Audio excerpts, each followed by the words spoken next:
This is Pound for Pound Boxing. The voice of a new generation. When we pull back, no punches. Mailbag and news. And we're going to talk about a lot of things people have been asking us to clear the air on a couple things. And that's pretty much it. Oh, first of all, Oakland Steven, bro, you just lost your chance at the poster. We're going to give it up now to Sam Beardsley 7. Sam Beardsley 7, you have a week to respond, please. Don't lose an opportunity. Send us an email. We're trying to give out a poster. Nobody wants it. I guess we're not going to have to keep it ourselves. But anyways, that's who won it. Sam Beardsley 7, you win it. Send us an email. Shoot us direct the address. We'll get it to you. All right, first news. We got the heavyweight division. We saw last night. We had Klitschko versus Thompson. Your thoughts on that? I thought, it ended the way I thought it was going to end. Honestly, I thought Klitschko was going to win. What I didn't foresee was how good Thompson really was in that fight. I mean, he kept in the fight throughout all the rounds he kept in. I mean, he was doing what he needed to do.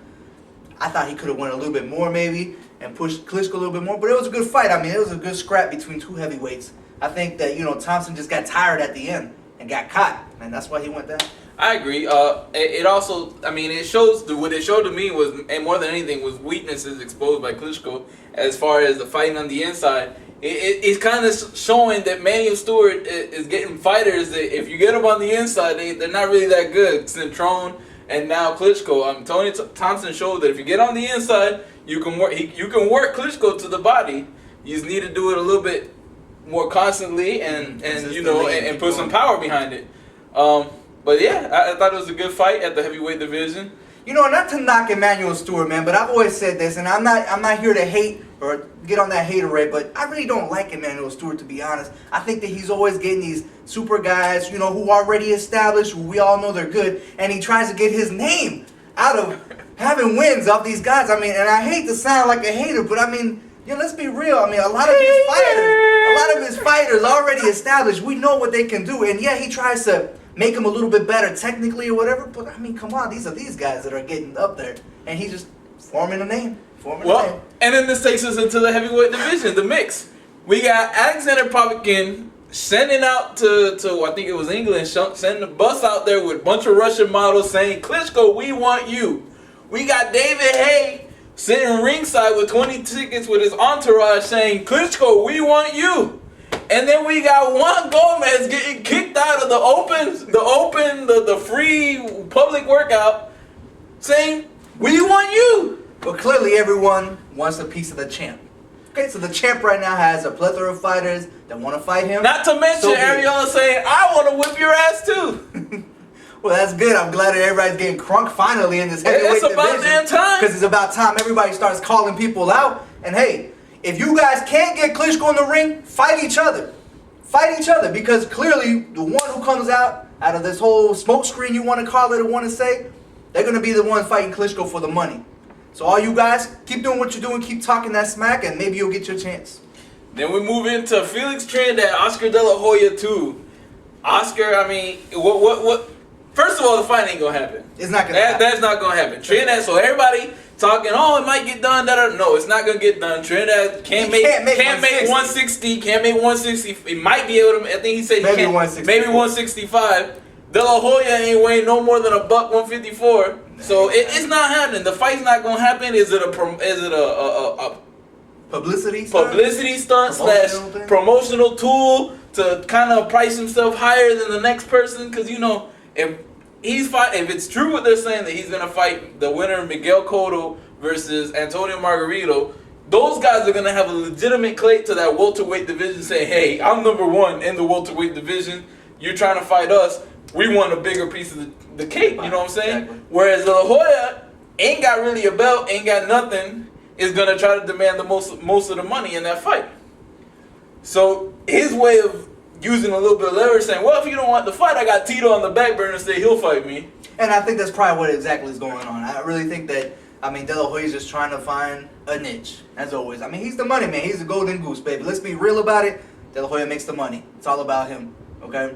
And, maybe that's a tool. Maybe that's what and then now Felix Sr. saying, look, we're not dealing with De La Hoya. We're done with De La Hoya. De La Hoya is making it up. Whatever he wants to say, that's him. But he's not fighting us unless he comes to 165. That's what it is. It's not going to happen. Plain and simple. Then we're going on to the next thing. The Contender 4 is going on the Versus Network, and it's got the Cruiserweights. Fighters such as O'Neal Bell and BJ Flores are rumoredly supposed to be on the show. I think that's good. I mean, especially for the Cruiserweights, a division that does not have a lot of notoriety in it. I mean, you got a couple guys out there. I mean, I always like the name Ding-A-Ling, man. You know, Ding-A-Ling. But, you know, you got a couple Cruiserweights out there that need to make a name for themselves. I think it's a good, you know, opportunity. Definitely, it's a good opportunity for exposure for these guys that are grinding it out at the Cruiserweight division. Because these are some pretty decent. I mean, Bell and BJ Flores aren't your. Got more makeup. They're not your bottom. The bottom. But are these the guys who actually be on that show? Suppose they're rumored to be on there. Okay. So I mean, these aren't your bottom feeders of the division. This is, I mean, pretty stellar contenders. You know, for once. I mean, wait, isn't BJ a champion now? So, I think so, but not a top champion. And Bell, I think, was a former champion. Cunningham, who's a champion. I don't know if he's going to be on the show now. But I mean, you know, these are champs. I mean, they're not contenders anymore. But I mean, they are still contenders. They don't have a major belt yet. Okay, we'll see. Okay, moving on to the next one. Ricardo, another fight happened last weekend that we saw. Ricardo Torres versus Kendall Holt. Was it a headbutt or was it a punch that knocked out Ricardo Torres? You know, I mean, they didn't say anything about it on Showtime. First of all, let's point that out. Let's point blank and simple. I saw a headbutt. You saw a headbutt. I'm not a hater. Hey, Holt, you did what you did, and that was a devastating right that, I mean, left the man unconscious. I mean, he was there the whole time for a while. You know, he was out. There was no doubt about it. He was out cold. But I want to see part 3.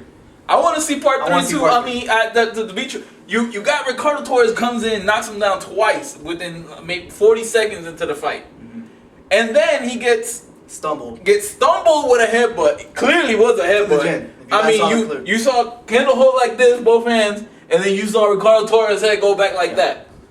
Clearly a headbutt. And when he was turning down, hand got caught while he was trying to throw a punch, and then got caught clean. Not taking anything away from Holt. He won the fight fair and square. You know, he got the knockout. He did land the punch that eventually knocked him out. It was devastating. But that headbutt helped. That headbutt did help. I think it did help. I think it just combobulated Torres to the point where, I mean, he was almost out on his feet. And then he got clocked. Followed up by clock. And that was good that Holt followed up with that punch, because if he did, he wouldn't have another opportunity like that. And I agree. And so I want to see part 3. Definitely. Got to see part 3 on that one. And then finally we got Roy Jones versus Joe Calzaghe, supposed to be being set for Madison Square Garden, if I'm not mistaken. And then you got Roy saying that once I'm done beating Calzaghe, I'm going back to the heavies to beat up on Samuel Peters. If he beats Calzaghe and he moves up to the heavies and takes on Peter, I mean, Peter's going against Vitaly Klitschko anyways. But, I mean, so is he going to take the winner of that fight? Or is he just going to go for Peter? I think it might be the winner now. I think this was said before that fight got made for October 11th. Well, regardless, if Roy Jones does that, there is nothing else to prove if he wins at heavy again, because he will probably be one of the first to ever go from heavy to light heavy to heavy again. And, I mean, if that doesn't seal the legacy on Roy Jones, nothing will. Well, I think he's already, many people hate out there, a lot of people that hate on Roy Jones. I mean, I think he's already sealed his legacy. So I mean, doing that would be icing on the cake, but I don't think he needs to do that at this point. I would much rather him retire and let the young guns do what they got to do. True. Also, what else we got? For all you haters, man, look. Let me start in one way and then finish in another. First of all, we got Manny Pacquiao supposedly fighting Valero. Then it got switched and canceled, and now it's Soto. So now I have a beef with both Pacquiao and Top Aaron for putting out this shitty-ass fight between Soto or Valero versus Pac-Man. If you're going to fight somebody at 135. I'm tired of this bullshit. You went up in weight. If you want to fight them, you should have fought them at 130 and then moved up in weight. Why bring up all this height to a division that is stacked right now? We've got a lot of people fighting, and yes, maybe they've got their fights lined up and this and that coming in August or September, but that still leaves December and January open where they can fight, because you're not gonna be fighting anytime soon either. So I got a beef to pick with both Top Aaron and for all the Packalites out there, all you little Pac-Man lovers, you Packalites. I got a beef to pick with both of y'all. First of y'all want to joke on me because I'm fat. Hey, I'm fat. My woman loves it. I don't give a shit about it. But if you're gonna start arguing with me, fucking have some substance. Back it up with something if you want to start. That's why I did not respond to anybody in the last video. Everybody wanted to talk smack, and nobody wanted to actually do an intelligent conversation about boxing. So I just left the video and didn't answer or respond to anybody. If we want to get into that boxing, let's do it boxing. Tell me what has Pac-Man done at 135 to make him so great at 135. He beat one of the champions, but not the dominant champion. Or for that matter, the Ring magazine that a lot of one of y'all feel mumbo jumbo bullshit. He didn't beat that guy either. So to my eyes, he's still a paper champ. That's right, Pack of Lights. I'm talking to you. Man, paper champ. He's not a paper champ. Go ahead, but keep going. I want to hear. Yeah, he's a paper champ. I mean, you like I said, if you're gonna fight, champion is a champion, and he's been champion in many divisions, and he's beaten the top guys in every division. I